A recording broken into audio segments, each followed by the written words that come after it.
Tout est dans le titre. Janvier 2022, ça fait déjà 7 mois qu'on a lancé le programme Les Vidéopreneurs. Un programme dont la mission est de professionnaliser le monde des vidéastes afin qu'ils puissent obtenir un revenu stable et rentable grâce à leurs compétences vidéo. Ce programme a vraiment eu un franc succès, je dois l'avouer. Mais très régulièrement, nous avions une question qui revenait tout le temps. Excusez-moi, est-ce que vous êtes CPF? À ce moment-là, en 2022, nous ne pouvions pas prendre ce type de financement. Et en y réfléchissant, on s'est quand même dit, ce serait quand même vachement cool d'offrir cette alternative aux vidéastes, quoi. Donc, nous nous sommes lancés. Nous allions devenir éligibles CPF. Mais le chemin n'est pas simple. Première étape, devenir organisme de formation. Deuxième étape, changer l'intégralité de nos outils pour qu'ils soient compatibles avec le cahier des charges demandé par l'État. Troisième étape, respecter les 32 indicateurs qualité pour être accrédité Calliope. Quatrième étape, créer le programme sur le site du CPF. Je t'avoue que quand tu es en bas de la montagne et que tu regardes le sommet, que tu sais que tu dois tout escalader, tu souffles un peu. Pas facile de trouver la motivation. Mais c'est pourtant la voie qu'on a prise. On a commencé à escalader, pierre après pierre. Un indicateur après l'autre, on a remanié toute la structure des vidéopreneurs. En revoyant cette structure, on a remanié notre programme de formation pour arriver à la forme la plus aboutie qu'on ait eue jusqu'à aujourd'hui. Un programme qui mêle contenu en ligne, accompagnement et communauté. Quand on rejoint les vidéopreneurs, on ne rejoint pas juste un programme, mais on rejoint une famille. La famille des vidéopreneurs, des vidéastes qui ont à cœur de développer leur activité, qui ont à cœur de se professionnaliser. Durant 6 mois, on a travaillé d'arrache-pied là-dessus. Remanier notre offre, gravi la montagne, étape après étape. À force de grimper, on a commencé à en voir le bout. La dernière ligne droite, le 23 mai 2022, c'était la date fatidique pour les vidéopreneurs. C'est la date où nous avons passé notre audit Calliope. C'est quelqu'un d'indépendant qui est venu vérifier qu'on respectait bien les 32 critères qualité demandés par l'État. L'auditrice est venue du coup dans le coworking où je travaille et personnellement j'avais un stress énorme. Franchement j'étais arrivé au coworking à 7h30 histoire de voir et de vérifier que tout était en place. Le stress d'échouer, de ne pas respecter un des 32 indicateurs, d'avoir fait une erreur et de mettre 6 mois de travail à la poubelle.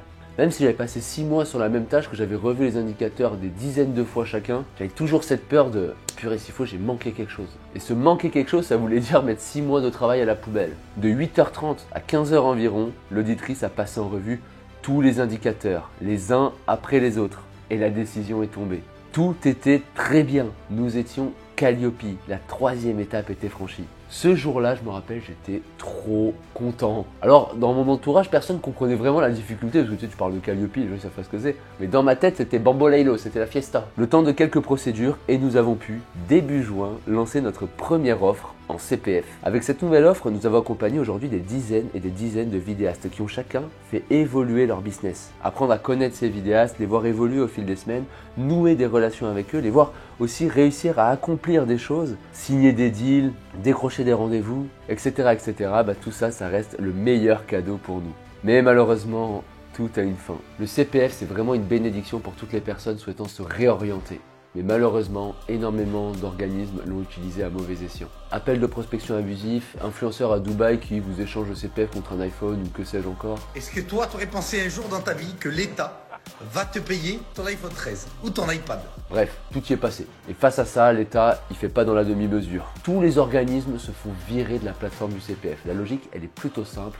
On tire d'abord, on parle ensuite. Et malheureusement aujourd'hui, vous ne pourrez bientôt plus nous rejoindre avec votre CPF.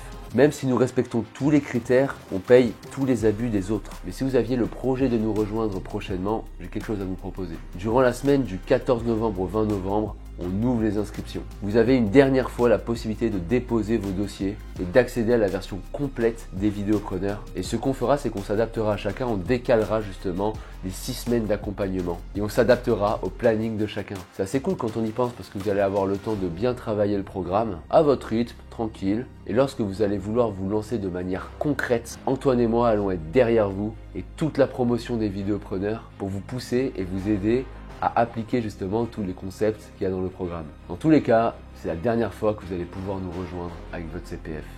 Waouh, allez, on va parler 100% honnête, face caméra, tranquille, je vais tout vous expliquer.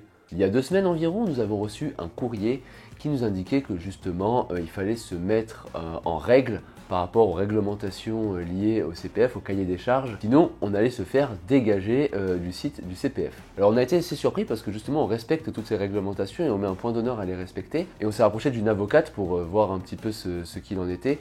Et l'avocat nous a certifié justement qu'on respectait tout. C'est juste que l'État, en fait, c'est des mails un peu automatiques et ils cherchent pas trop à comprendre. Ils veulent déréférencer de l'organisme de formation. Et ce que l'avocat nous a dit, c'est que c'est un peu la méthode de l'État, c'est on tire d'abord et on parle ensuite. Il y a mon pote chat qui est toujours là dans les vidéos, il prend toujours le bon moment pour venir lui. Et pourquoi l'État fait ça? Il fait pas ça sans raison, il fait ça parce qu'effectivement il y a énormément d'abus. Si vous voulez, sur le marché des formations, en tout cas financé par l'État, il y a deux gros secteurs. Bon, je vulgarise, hein, c'est pas exactement ça, mais voilà. Il y a ce qu'on va appeler le développement commercial, le développement d'activité, et de l'autre côté, le répertoire spécifique. Ceux qui sont concernés par le déréférencement, c'est la première catégorie. Donc la création, reprise d'activité, développement d'activité commerciale. Je trouve que nous, c'est l'endroit où on doit être, puisque c'est exactement ce qu'on fait avec les vidéopreneurs.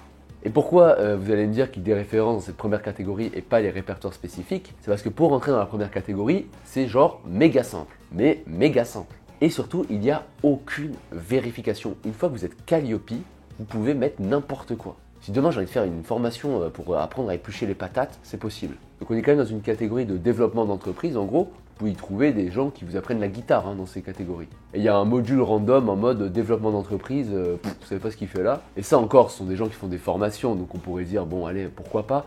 Mais il y a des gens carrément, c'est même pas ça, il faut une formation qui n'a aucun sens, ils s'en foutent. Et leur argument commercial, c'est, écoute, t'achètes avec ton CPF et tu repars avec un iPhone, c'est pas mal. Donc vraiment, il y a eu trop d'abus, trop d'arnaques, et je pense que l'organisme, il a dit, bon allez, ça suffit, stop, il y en a marre de payer tous ces gens-là. Et c'est pour ça qu'ils tirent d'abord et ils voient ensuite, parce que tous ceux qui vont avoir une démarche peut-être avec des avocats, etc., ce sera à ceux qui ne fraudent pas en tout cas. Et tout ça, ça a un coût. Et le répertoire spécifique, c'est différent parce que c'est des démarches différentes, ça prend beaucoup plus de temps. Moi, ça se compte des fois en années pour rentrer là-dedans. C'est un peu compliqué. C'est pour ça que eux, ils sont considérés comme plus fiables, entre guillemets. Donc voilà, vous savez à peu près comment ça marche le CPF et pourquoi aujourd'hui, il y a beaucoup de déréférencements comme ça.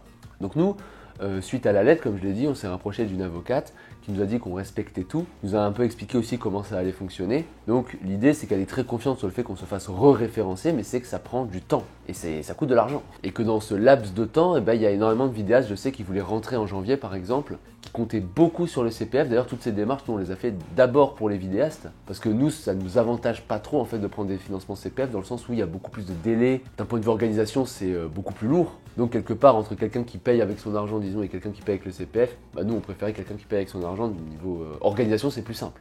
On avait fait ça pour les vidéastes et ça avait vachement bien fonctionné. Et c'est vrai que quitte à acheter une formation, vaut mieux la payer avec son CPF que la payer avec son argent, quand c'est possible, bien entendu. Mais du coup, à partir de la semaine prochaine, et ce jusqu'à nouvel ordre, nous ne pourrons plus prendre de financement CPF avant d'avoir terminé toutes les démarches avec l'avocate et ainsi de suite. Donc maintenant, la question, c'est pas moi, je suis pas là pour me plaindre et dire oh là là, mince, c'est horrible ce qui m'arrive.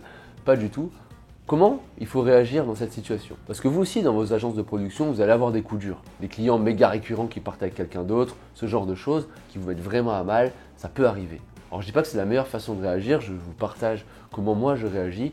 Moi je différencie toujours ce que je contrôle et ce que je ne contrôle pas. La décision de l'État, je la contrôle pas. Si jamais je fais un procès à cette décision en disant ah l'État c'est des incapables, c'est horrible ce qui m'arrive, nana, en fait je fais un procès à la réalité pour ce qu'elle est. Parce que moi je vivais dans une réalité où ça ne pouvait pas arriver, alors que ça pouvait arriver. Pareil pour vous, si demain, je sais pas, il y a un client récurrent qui part avec quelqu'un d'autre, vous pouvez dire ah ce client il comprend rien, il est trop bête. Mais d'un autre côté, vous viviez un peu dans une illusion où vous pensez que le client était acquis à tout jamais. Malheureusement, rien n'est acquis à tout jamais. Donc nous, de notre côté, ce qu'on va plutôt se dire, c'est ok, on a ça, on a un obstacle, il va falloir réfléchir à comment on va franchir l'obstacle. Donc on va se restructurer, on va réfléchir, et puis on va trouver une solution. On va pas se laisser abattre, on va continuer d'avancer. Ça va être encore une occasion peut-être pour proposer un meilleur programme d'accompagnement aux vidéastes, pour encore mieux vous aider justement à lancer et développer vos agences de production vidéo sur les plans commerciaux. Je vous mets le lien de la page de vente en description. Comme ça, vous pouvez un peu vous renseigner. Et nous, comme je l'ai dit, on vous propose quelque chose. Durant la semaine qui arrive, vous pouvez déposer votre dossier. Alors, si jamais vous voulez vraiment nous rejoindre, faites-le au plus vite parce que je ne sais pas trop quand on va être déréférencé. C'est vraiment très bientôt. Et l'idée, c'est la suivante. C'est que en posant votre dossier, vous intégrez les vidéopreneurs, le programme en ligne complet. Et on vous fera un accompagnement de groupe, donc avec tous les vidéastes qui vont rejoindre en même temps que vous,